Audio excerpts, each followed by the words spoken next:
Hey there, it's Will. Well, we had an amazing few days here with growth stocks, and we're also seeing some of the recovery stocks doing really well, energy and financial stuff like that, real estate.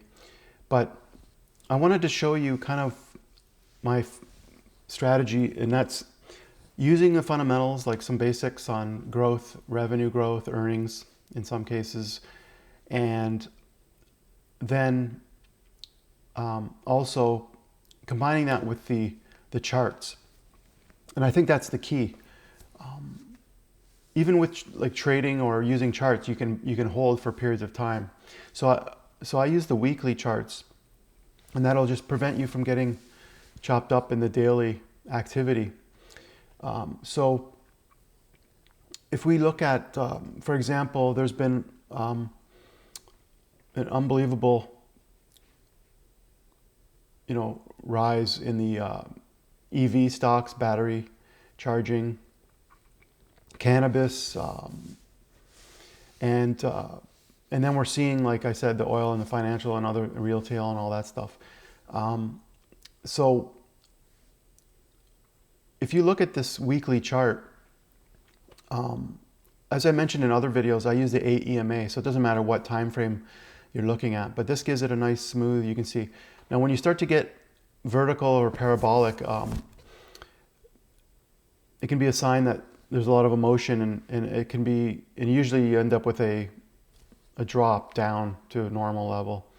And what you can tell is that these green dots are the volatility stop. It kind of takes into account the volatility of the price, and it keeps you, like if you're going to put a stop loss, say here,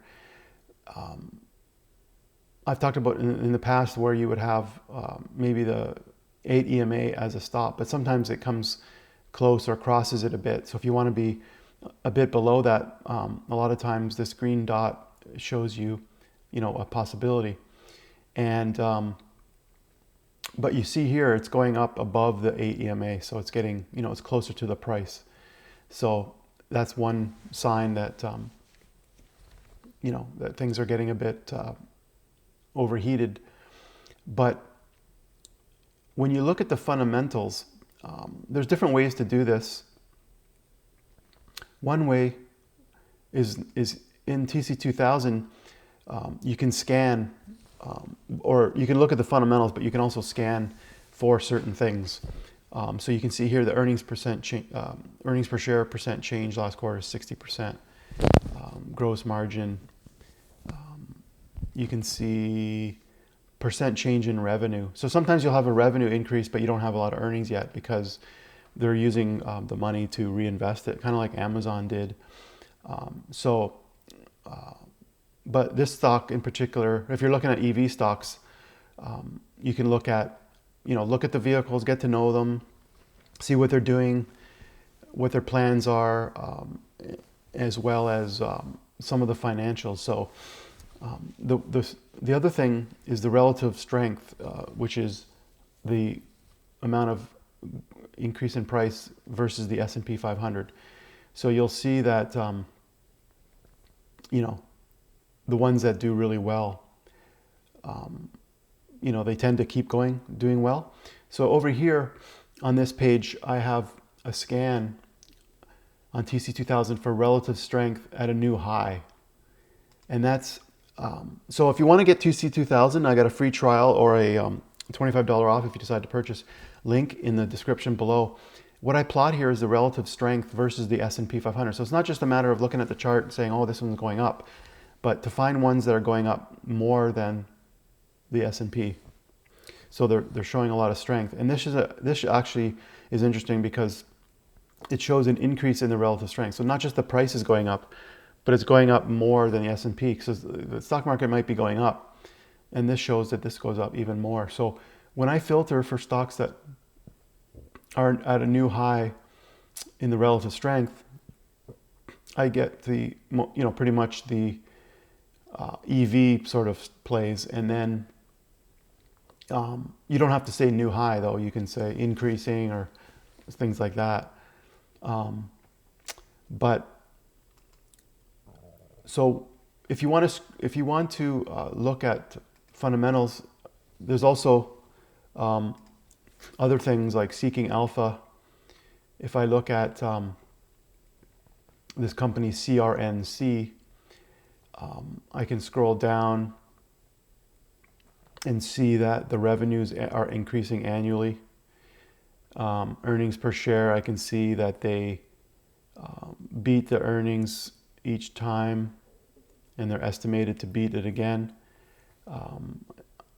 I can look at the quarterly revenues as well. So you can also use FinViz to scan for stocks that have a certain growth. And once you find those, I find that TC2000 is how I want to scan these stocks. I can put alerts at prices. I can right click at a spot and say put an alert, price alert, or I can have it at a certain spot when it hits a moving average. And that's really important. So I'm going to give you a couple examples where you have Zoom and things like that. And you can see you have this uptrend, you have this above the 8 EMA on the weekly. And then a few things happen because you have little pullbacks here. And so you don't know initially, like, is this just a pullback or, but what happened was, like here you have a couple of red dots where it pulled back. But when you see this drop and it closes below the 8 EMA, you had another day where it rebounded a bit, but you have the red dots, you have this declining 3, this is the short-term EMA, you have the declining 3 EMA.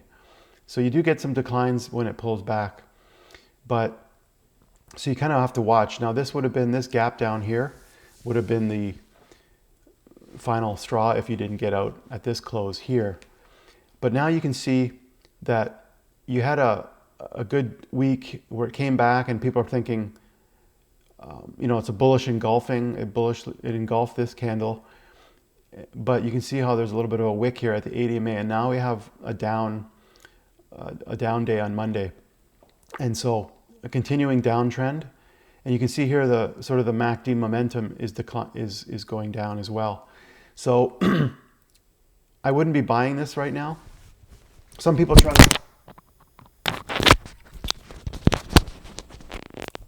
Sorry about that. Some people try to bottom feed, and so if you see this bottom here, you might have bought here, and that might end up being a good decision. But I don't like to do that. I want to see that it's on strength going back up again. If we look at Peloton, so these are kind of like stay-at-home stocks. This one's showing some strength. It's come back above the T line. I think both of them are going to do well, at some point, maybe relatively soon. But like I said, I do want to see evidence of that. So we have a bullish engulfing. We have a right now it's at the T line, so it's a bit of a right at the border here. So keep an eye on those, but I'm not quite ready to get into those. On the right here, I have a bunch of sectors, and that can help to see what's doing well. So we have the energy sector. Hail is, these are closed like as of now in the pre-market, but you can open up in TC2000 any of the ETFs and see all the stocks. And so what I like to do is pick not just the one that's gone up the most, but look at each one and find the strongest ones, in my mind. And that might not be the one that's going up the most at that particular day, but it's a way to find the best stocks. You can see here Jets, which is the airlines. So this is the recovery stocks because all the vaccines are coming out. So this is, some of these aren't today, this morning, like it says 23rd, which is yesterday. But you have American Airlines, you have JetBlue as of this morning, they're up in the pre-market. Energy is also up a lot. Holy smokes.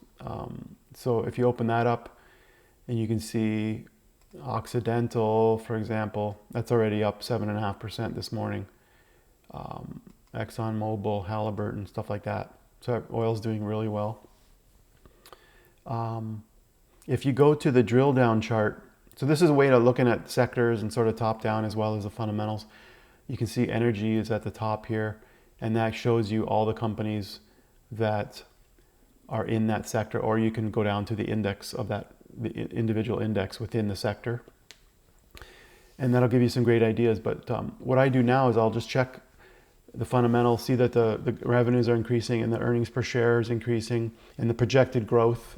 But for in particular, the recovery stocks, you know, you're kind of getting ahead of the game because you're thinking that the economy is going to open, and like oil prices are going up, so you're anticipating like restaurants are going to open and this and that. So there is still some risk in, obviously, you know, when the vaccines are coming and if it's going to be fun, if it's going to work, and if it's going to be, you know, when this is going to happen. So there could be still months of the winter months, you know, with issues, and government lockdowns and stuff like that. But this is a forward-looking market, and so, you know, in an ideal world, you're strictly focusing on some of the fundamentals as well as the, you know, the charts. So my point with, if we look at even Tesla, there's people that made an absolute killing, but you can see here that from that's 3 months right there of relatively flat situations. And that's, you know, that's fine if you want to sit there during that period. But if you look at these weekly trends where the MACD is going up like this, see how it crossed up here? And you just, you know, you're riding that up, these you can avoid, like this drop here, 60% drop, and you can sort of see, you know, not sort of, you can actually see the MACD crossed here all the way to there. So if you've got a stop loss like below, even on the weekly, you've got this pretty good chance of, you know, of riding that up. And there's a lot of flat periods as well. So you see that this is pretty flat, right? Like if I look here, there's people that held, that's over a year. I mean, and it goes back even further, but the real, if you look at this point, you know, we're at 10x. That's actually all happened pretty much near the end of 2019, including this big drop here. So, you know, you've like you see here, 1,000% close to. So you're 10 bagging it, you know, in a short time frame. So you went through a lot of years with nothing much happening. So you don't have to hold the whole time, you know, a lot of times for years and years and years. You can sort of just get in and ride those uptrends. So hope you like that. We'll talk to you guys later.